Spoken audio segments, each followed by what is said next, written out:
Cornick from Paint and Porcelain Exchange. I'm here to teach beginners how to get started in China painting, and if you're painting for a while, then maybe this will give you some projects to work on. Today, we're going to finish our chick plate. This is the chick plate as far as I have it. Now, the side of his head up here didn't quite get filled in. That's part of the problem with tracing something. If you trace it on, or even if you draw it on, if you draw it on and you use a pen that's like a Sharpie, there's a chance that the Sharpie will affect your ability to paint what you want on there. And so on the second fire, you have to do quite a bit of correcting. Here's an example too. Can you see those flowers there? See how they have a dark edge? Here, let me get a pen thing here. See on that side how dark it is? The Sharpie that I used, the purple kind of brushed up against it and created an edge.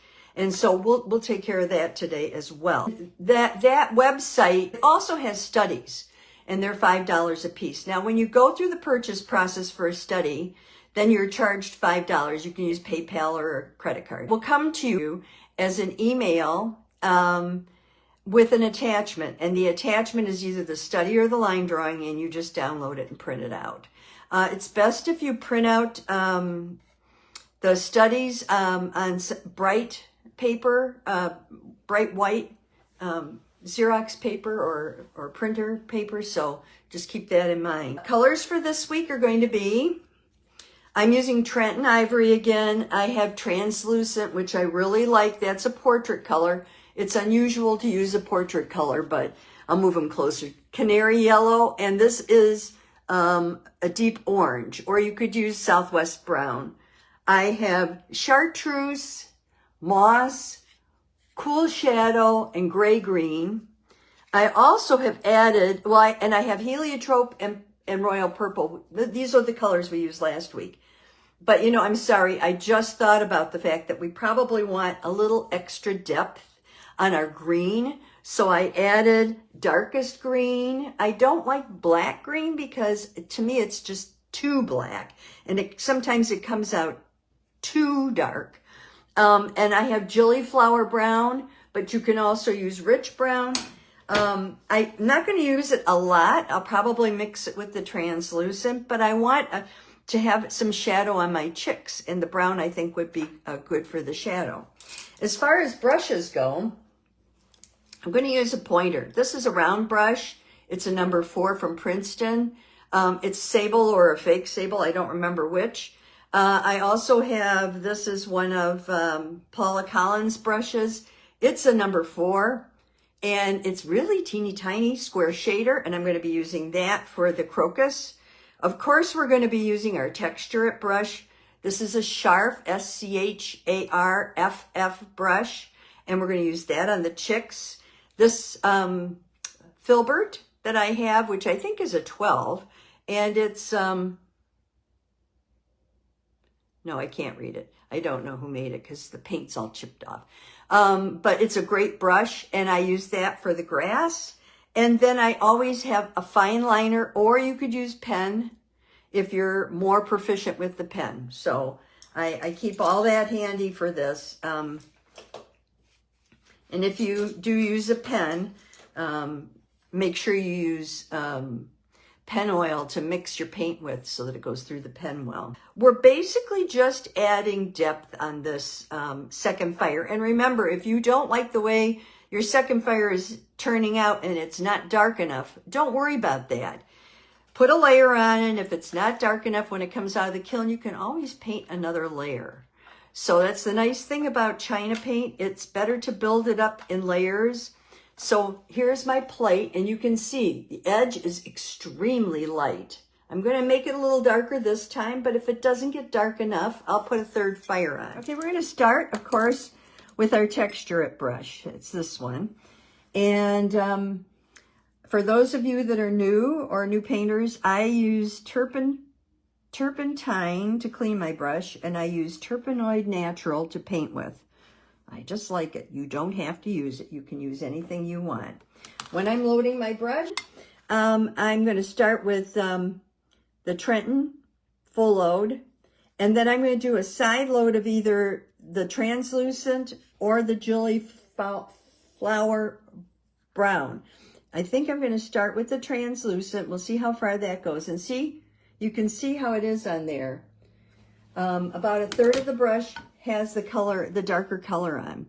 And I'm just going to start with this little guy here, and I'm just going to go around the edges. Now, I'm just sort of doing little C-strokes and little fluffiness to give him a little belly there. And I'm going to add a little brown down in here. And I didn't clean my brush or change my brush. I just simply added the color to the brush, because you basically are using the same colors kind of over and over and over again. Now you're going to go back and forth, up and down a little bit, and you want to also give them a little wing right here. I did that last time, but I don't think it, I think it kind of fired out, so I'm going to do it with brown this time. And then just come around this side. Make them chubby and fluffy. Now, I don't really like how it turned out, so I'm going to add a little more yellow in. You just put yellow on your brush and just keep pulling at it, and it will eventually all blend together. Just dab it around until it all blends together. Okay. And then up on his little chin up here at the top, I'm going to do it this way. You could turn it upside down and do it. It just depends on, I just don't want to move this too much because I know it's hard to see what I'm doing. I'm looking at my little chicken I've got over here that I kind of painting as an example from, and I just want to make sure that I get him nice and fluffy. Now, I had a problem out here with the color not going all the way out, and it was because I had the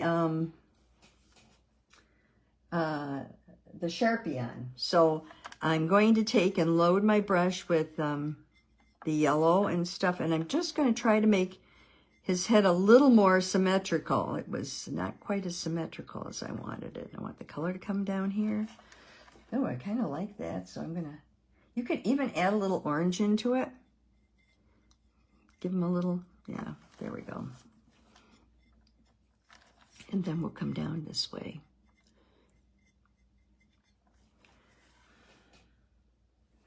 Keep losing this wing here. I don't want to lose it. Okay. And then I'm going to do over on this side, this little guy. Now he's a lot easier to do. I'm going to start with his back. Here we go. Well, I'm going to start under his chin because I want a little shadow there. So I'm using a side load of the Flower Brown under there. And then I'll just keep pulling it away. I'm also going to add a little translucent because I don't, that Flower Brown is just a little harsh, I think. And you can add canary too. Here's canary on there. See what that does? That really makes him cute too. And I'm just kind of pulling the color around. You want him to be cute and fluffy. That's the main thing. So here's his little wing.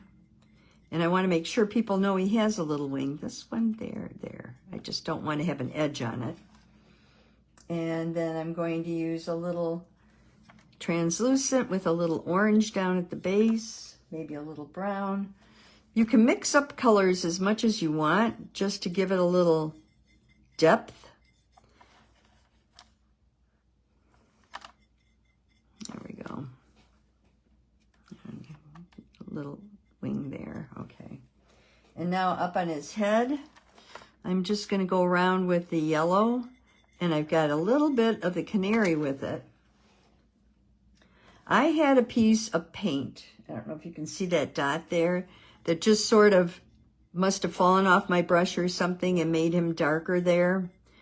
I think I'm just going to try to ignore it, but it does bug me a lot, so it depends on, you know, what you want and how you're doing it. And then you just go back and kind of soften everything so that it's all the way you want it to be. These little chicks are adorable. They're so cute. Okay, now we're going to take, and I'm going to use my round brush, and I'm just going to do his beak with a little bit of orange.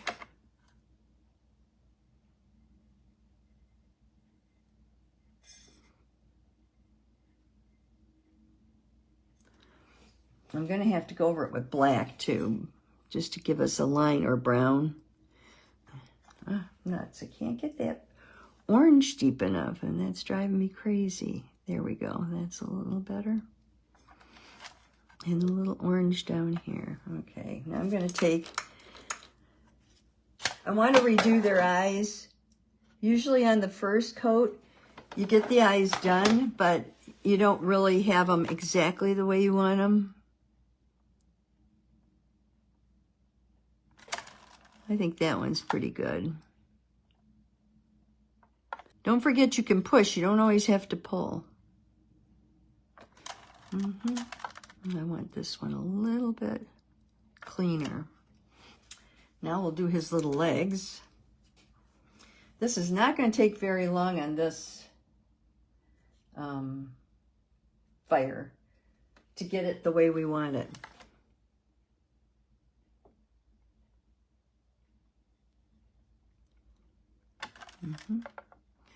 I'm using my round. I'm dipping it in orange with a little translucent, and I'm just going for it.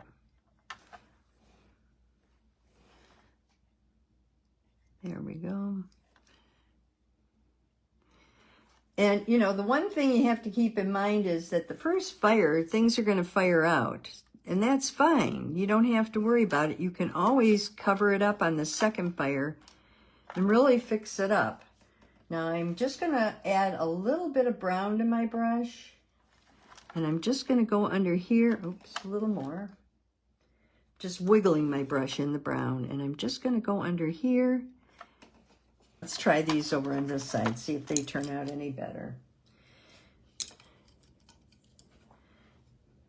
At a certain point, if you can't make it look like the flower you want it to look like, just see what kind of flower it's turning out like and paint it like that. You know, you never quite know how these are going to turn out. So when you're painting little like this, it's nice if you can paint it exactly the way you saw it.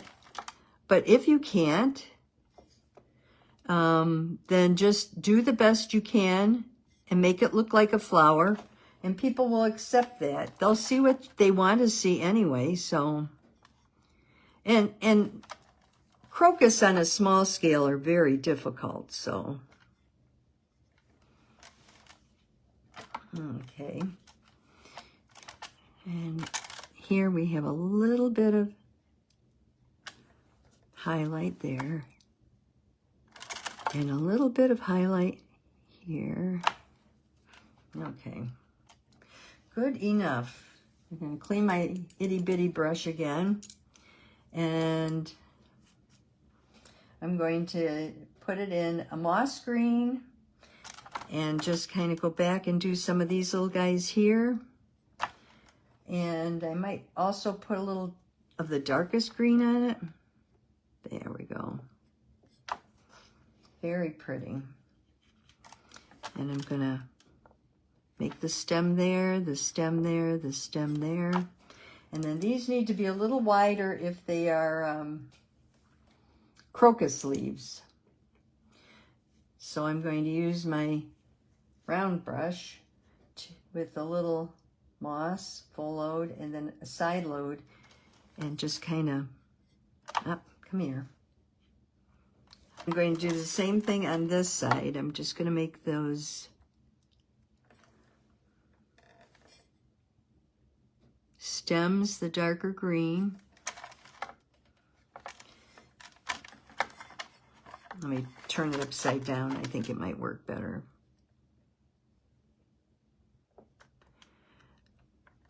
The crocus leaves are very thin, and that's why they almost look like the grass around them, so I'm making them a different color to kind of help, I think. Okay, now turn it back. And then I'm going to go through and And use the same brush, but just with the moss, and finish off the rest of these. They do need a second coat. See how they aren't really dark enough? So, oops. I'm just gonna, normally you paint towards yourself, and I should turn this upside down, but I think if I do, well, let me do it. You can still see.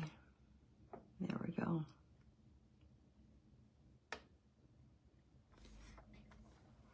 Watch for any buildup. You don't need buildup. The other thing is, if your paint isn't flowing well on something like this where you're just trying to make these little grasses, you can also just put it in turpentine, wipe it off very well, and then put it in the paint.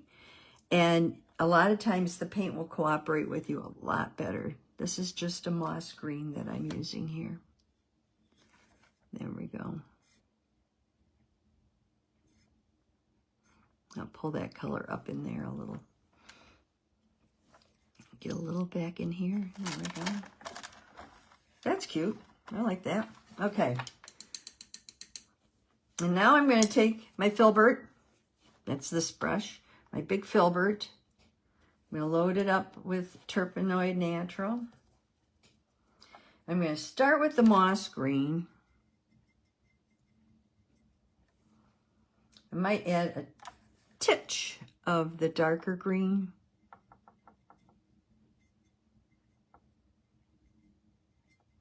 And I'm just tapping. Like I said, this is a beginner project. I think just about anybody could do it, provided you have the brush. I think the brush is the key on this.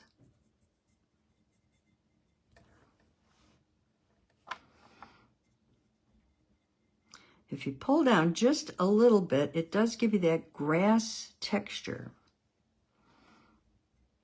I signed my name last time, so this way my name isn't quite as obvious as I put the color on. Now I'm going into a lighter green, almost like a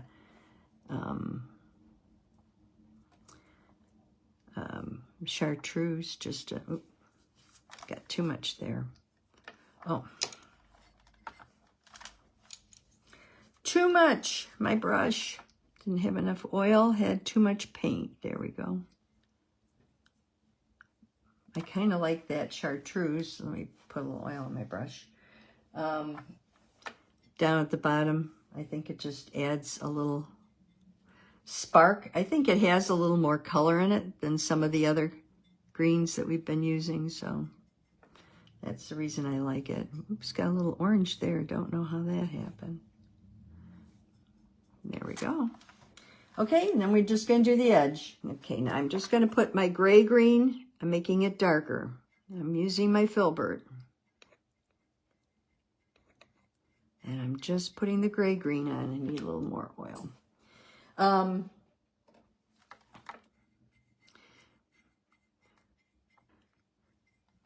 know I'm being not real careful with the lines here, but I'm going to use a Q-tip, which will help me tremendously. Let me pull this up here. And I'm also going to use a little bit of a sponge to just sort of soften this. More oil. And just go around and do it. Okay, now I'm wiping off my brush, and now I'm just going through and I'm going to kind of even this out. Then I will use my Q-tip to clean it up. Oop. A little dust there. Pull it up a little so you can see what's going on. There we go.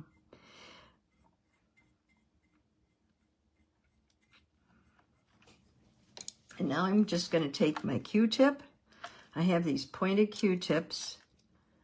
Never thought I'd like them, but I really do like them. Make sure that you've got it wiped off well.